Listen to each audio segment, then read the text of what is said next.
Tanggal 24 Oktober kemarin sudah ditetapkan bahwasannya PT UN menolak gugatan dari PDIP mengenai pencalonan Gibran Rakabuming Raka, ya. Jadi sebetulnya itu jawaban aku udah tahu dari kemarin-kemarin. Karena apa? Ya, sudah beberapa ahli hukum mengatakan bahwasannya kekuatannya itu sangat rendah, lemah secara aspek hukum itu lemah gitu loh. Semua berhak untuk mengajukan gugatan ke PT UN. Cuman masalahnya kalian mengajukan gugatan tanggal 20 April sementara pemilu tanggal 14 Februari. Ya, kalau mau melakukan gugatan itu kemarin sebelum ketahuan siapa yang menang. Gitu loh, ya. Jadi Gayus Lumbun sudah memberikan respon sebagai kuasa hukum atas PDIP. Dia mengatakan bahwasanya kemungkinan besar PDIP tidak akan banding, ya. Kalau kukatakan itu langkah yang benar. Karena apa? Kalau kalian lakukan banding itu buang-buang waktu, buang-buang tenaga, dan juga buang-buang uang. Kenapa bilang? Nanti kena denda lagi kalian. Ya, kan gitu. Kalian dihukum kan kena denda. Memang nggak sampai miliaran lah, tapi cukup memalukan gitu loh. Ya, jadi kalau kukatakan, ya, kalau bicara tentang politik dengan hukum memang harus dipisahkan. Yang kalian lakukan itu memang langkah hukum, tapi secara politik seolah-olah benar, seolah-olah memberikan harapan gitu loh. Tapi ingat, ya, apapun yang bersifat politis ketika dia masuk ke ranah hukum tidak bisa sesuai dengan yang kita harapkan. Tapi harus sesuai dengan apa yang hukum katakan, bukan yang kalian inginkan gitu. Nah, sekarang begitu kalian kalah, kalian bilang tidak banding. Oke, aku rasa itu adalah ekspresi dari hati kalian yang memang sudah menerima. Tapi ternyata enggak. Kalian katakan apa? Ya, kami tidak akan melakukan banding. Karena menurut kami, selama penegakan hukum di Indonesia ini masih dalam keadaan amburadul, maka kita tidak akan percaya bahwasanya hukum akan ditegakkan. Sekarang kau bicara hukum ditegakkan lagi, upaya apapun juga yang akan kalian lakukan, kalau memang itu menentang hukum, itu melanggar hukum dan tidak sesuai dengan konstitusi, tidak akan terjadi. Itu kalian menggugat pendaftaran Gibran Rakabuming Raka. Sebetulnya yang kalian ingin gugat adalah suara kami. 58%, 96 juta suara rakyat itu yang mau kalian gugat. Nggak bisa, Wak. Kami itu memilih dengan hati, memilih dengan akal dan pikiran. Yang menciptakan akal dan pikiran itu adalah Allah Subhanahu wa Ta'ala. Jadi kalau kalian menentang suara rakyat, itu artinya kalian menentang kehendak Allah Subhanahu wa Ta'ala. Amin. Amin. Amin lah. Kalian jangan terlalu sombong, ya. Kalau misalnya kalian katakan kami tidak melakukan banding karena kami tahu, ya memang segala sesuatunya itu ada berhasil atau gagal, ya. Kami anggap ini adalah satu kegagalan. Baru begini cap jempol kalian, ini enggak.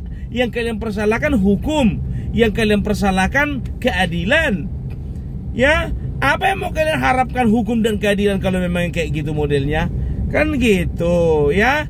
Coba sekarang, kalian dari kemarin itu mengatakan bahwasanya Bapak Prabowo ketika di dalam debat capres dari PDIP diwakili oleh Ganjar mengatakan bahwasanya nilai untuk pertahanan di Indonesia itu hanya sekedar 5, ya. Tapi ku bilang sama kalian, ya, semenjak Bapak Presiden Prabowo dilantik kemarin tanggal 20, sekarang tanggal 27, artinya baru seminggu 3 hakim sudah dipecat. Tepuk tangan dong kalian. Jadi artinya apa? Baru seminggu bergerak, ya, sudah ada terobosan. Artinya apa? Artinya inilah pemimpin yang betul-betul akan menegakkan hukum dan keadilan di negeri kita. Jadi jangan kalian itu terlalu sombong mengatakan bahwasanya hukum dan keadilan ditegakkan kalau kalian jadi presiden. Belum tentu, belum tentu. Itu makanya ya. Jadi bilang sama Ibu Ketumbu, kalau makin tua itu ya makin sadar, makin tua tuh makin rendah hati. Nggak ada yang perlu disombongkan gitu loh. Ya, apalagi kemarin waktu pas pelantikan, waktu kamera menyorot ke arah keluarga Jokowi, apa yang kalian lakukan? Anggota-anggota dewan yang terhormat katanya, ya, yang terhormat dari PDIP, yang kalian lakukan apa? Kalian teriak kayak anak kecil. Kalian kira itu adalah sebuah langkah yang menarik simpati masyarakat? Tidak, itu adalah kebodohan yang nyata-nyata yang sudah kalian tunjukkan di depan masyarakat. Itu bodoh kalau ku bilang, ya. Dan ingat, ku bilang sama kalian, ya, pada dasarnya Bapak Joko Widodo itu masih dicintai 80%. Ingat, bukan hanya Bapak Joko Widodo saja, tapi kami juga cinta keluarga daripada Bapak Jokowi. Dan ingat ya, apa yang kalian lakukan di tanggal 20 Oktober kemarin saat pelantikan, kami akan balas di pilkada serentak. Ya, kami akan balas di pilkada serentak. Udah ku bilang samamu, barang siapa orang yang menyakiti hati Joko Widodo dan juga keluarganya, itu sama dengan kalian sedang menyakiti hati rakyat yang jumlahnya sekitar 280% dikali 280 juta dikali 80%. Kalikan sendirilah itu. Ya. Jadi bisa dikatakan ya, kita lihat nanti Sumatera Utara, pokoknya Sumatera Utara jangan harap Edi Rahmayadi dengan dengan tindakannya yang semena-mena terhadap anggaran. Kenapa aku katakan semena-mena terhadap anggaran? Contohnya saja stadion utama yang ada di Deli Serdang. Coba, apa nggak memalukan? Stadion utama yang harusnya menjadi tanggung jawab pemerintah daerah, yang kala itu dipimpin oleh Edi Rahmayadi, yang sekarang jadi kader kalian, yang kemarin itu sempat didukung oleh Prabowo, tapi Pilpres kemarin mendukung Anies. Itulah yang membuat mangkraknya proyek pembangunan yang ada di stadion utama di Deli Serdang. Ujung-ujungnya apa? Oleh karena memang situasi yang mengharuskan, apalagi menghadapi PON Aceh Sumut, akhirnya apa? Akhirnya pemerintah pusat turun tangan. Nggak malu kalian? Sumatera Utara, aku bilang dulu sama kalian, mau kalian pilih lagi pimpinan seperti itu, yang waktu kemarin itu cabut nomor undian katakan apa? Kami makanya mencalonkan diri lagi supaya kami melanjutkan pembangunan yang belum selesai. Sampai kapanpun nggak akan pernah selesai pembangunan kalau memang wataknya seperti itu. Ya, ingat aja itu. Makanya aku bilang, kalau untuk Sumatera Utara, rakyat Sumatera Utara, dengan jelas, dengan tegas ku katakan, jangan pernah memilih orang yang tidak jelas menggunakan anggaran, tapi pilihlah orang yang betul-betul jelas dalam menggunakan anggaran. Bobi Nasution tidak pernah terbukti melakukan penyelewengan terhadap anggaran, ya. Itu dia. Ya, jadi bisa dikatakan ya, kalau untuk Sumatera Utara, kalau bukan mendahului Tuhan, tapi ini prediksi daripada, ya, katakanlah warung-warung kedai-kedai kopi itu, ya kan. Itu sekitar 67% ada di Bobi Nasution. Tepuk tangan dulu. Ya. Setelah itu di Jawa Tengah, jangan kalian harapkan kandang banteng kalian itu tetap menjadi kandang banteng selamanya. Karena Jawa Tengah sudah dikuasai Ahmad Lutfi. Mau kalian bilang Rembo versus Rembo versus Sambo, itu urusan kalian, itu moncong kalian. Pokoknya bicara tentang Rembo itu hayalan. Sambo walaupun dia melakukan kesalahan, tapi itu wujud nyata dari seorang polisi. Gitu loh, ya. Jadi bisa dikatakan dari segi apapun kalian kalah, dari segi ketokohan, ya, hampir 30 tahun Bapak Ahmad Lutfi itu sudah menguasai wilayah yang ada di daerah Jawa Tengah, ya. Sudah hampir 30 tahun juga Bapak Ahmad Lutfi itu sudah menguasai dan juga menguasai pola pemilihan, pola pilih daripada masyarakat yang ada di Jawa Tengah, ya. Setelah itu apa? Dari segi milenial, 65% pemilih di Jawa Tengah adalah milenial, ya. Dan juga itu akan diwakili oleh Taj Yassin. Apalagi dari sisi religius, Taj Yassin juga tidak kalah pamor, oleh karena beliau itu adalah keturunan asli dari pentolan atau pendiri NU yang ada di Jawa Tengah, ya. Kalau tidak salah namanya itu Maimun Zubair, ya. Jadi kalau bisa dikatakan juga mengenai gebrakan, aku lihat Ahmad Lutfi sekarang juga sudah mulai menggandeng para konten kreator yang ada di Jawa Tengah, gitu loh, ya. Itu artinya apa? Kalau sudah berbicara konten kreator itu biasanya kaum milenial, ya. Jadi kalau sudah kaum milenial bergerak, 65% sudah bisa dipastikan 65% pasti di tangan untuk Ahmad Lutfi, gitu loh, ya. Jadi jangan kalian harapkan, apalagi ingat, ya, apalagi Bapak Joko Widodo sudah pulang kampung ke Solo, Jawa Tengah, ya. Jadi hati-hati ketika kalian kampanye melihat ada Bapak Joko Widodo duduk berdampingan dengan Bapak Ahmad Lutfi sama-sama makan soto. Disitulah tanda-tanda bahwasanya suara akan meledak. Ya, itulah presiden kami Joko Widodo, biar tahu kalian, ya. Setelah itu apa? Kalau bicara tentang kemungkinan, ya, bisa dikatakan kemungkinan besar Jawa Tengah bukan kandang banteng lagi. Karena apa? Sudah dibuktikan ketika Pilpres 2024 kemarin, ya, itu kandang banteng itu sudah berubah menjadi warna biru. Kandang banteng mana ada warna biru? Kandang banteng itu di mana-mana warna merah. Kalau biru berarti kandang banteng sudah berubah menjadi penangkaran burung Garuda. Selesai. Coba bayangkan, dari lebih 30 kabupaten kota, ya, hanya 2 kabupaten yang dominan itu Ganjar Pranowo, ya. Kalau tidak salah Boyolali dan apa satu lagi. Sedangkan Purworejo, kampung halamannya Ganjar sendiri, itu pun kalah. Apa yang diharapkan dari seseorang yang kalah di kampung halaman sendiri? Nggak ada lagi, gitu loh. Nggak usah memilih diharapkan pemilih dari masyarakat luas di Indonesia ini. Kalau satu kampungnya sendiri pun juga nggak pilih.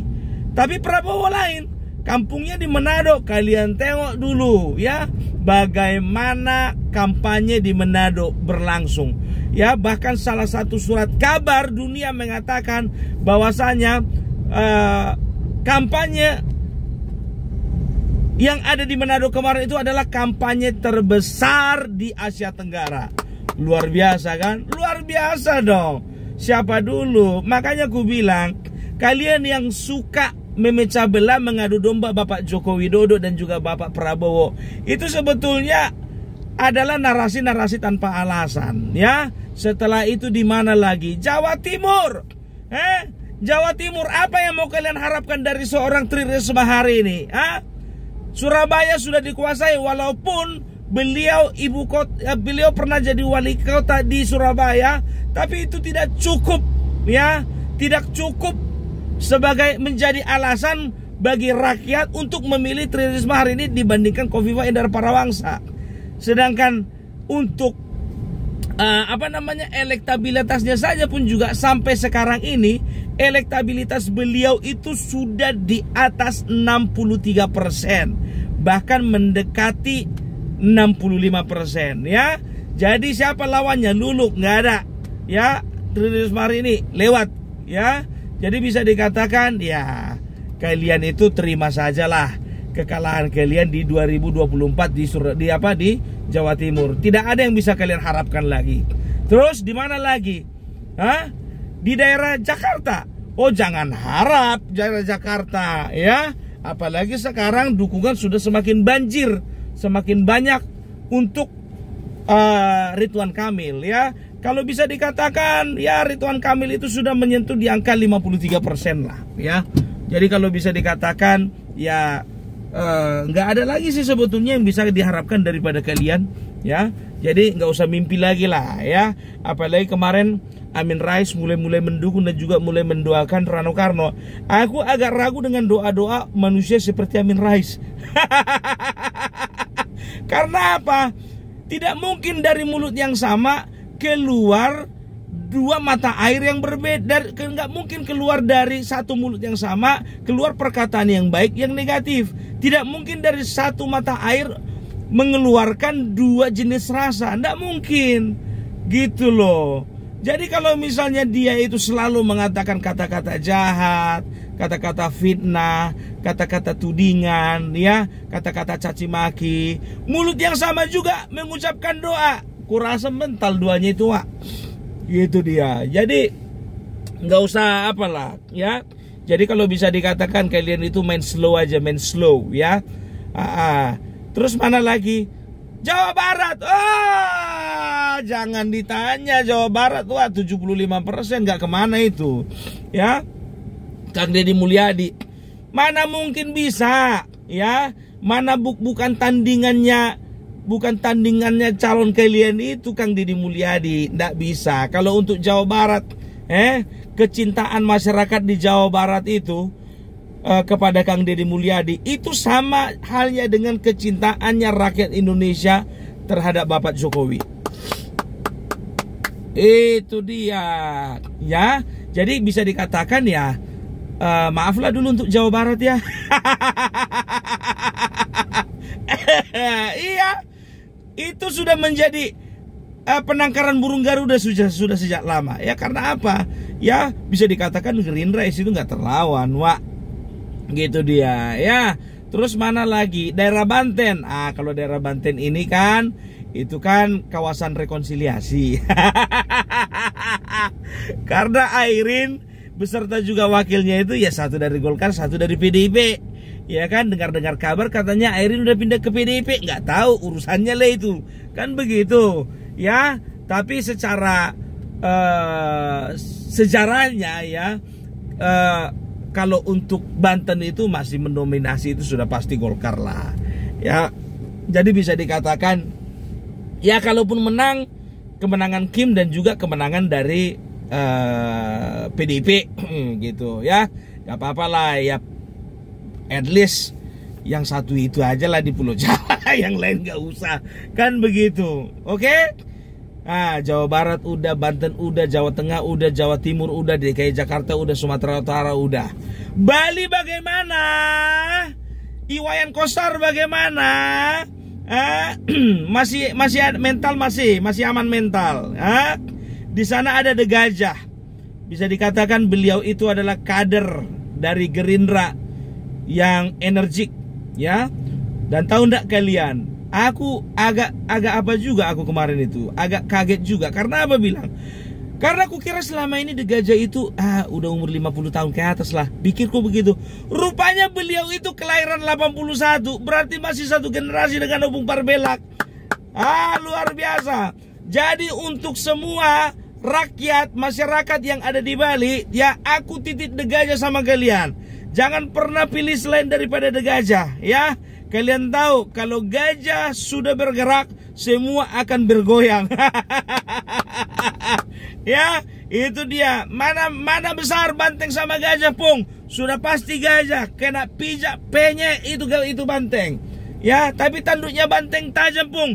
Itu tanduk banteng itu urusan belakangan, itu bisa patah, itu kena banting sama gajah. Ya, jadi kalau bicara tentang terobosan dan juga permainan di media sosial, aku tengok The Gajah ini sangat unik, kreatif, ya, dan bisa dikatakan orangnya juga rada-rada humoris, kan begitu. Jadi bisa dikatakan, ya, ini adalah pola kampanye yang dicari-cari orang pada saat sekarang ini. Ya, sama seperti Opung Parbelak, banyak orang mengatakan, Opung Parbelak kenapa tidak mencalonkan diri? Aku udah pernah mencalonkan diri, ya kan? Cuman gagal. Karena apa? Waktu itu belum terkenal. Tapi mudah-mudahan insya Allah 2019 kita akan 2019 udah lewat lah itu. 2029 kita akan coba. Karena apa?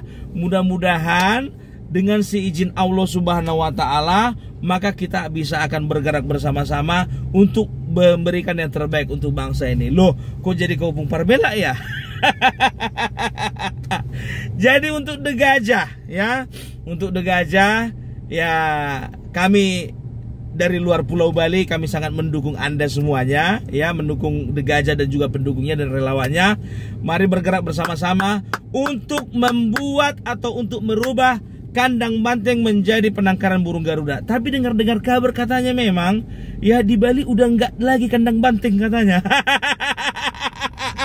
Apakah itu benar atau tidak? Mari kita lihat ya, terkonfirmasi nanti setelah pilkada serentak. Oke? Jadi itu dulu dari Opung Parbelak. Salam NKRI, NKRI harga mati.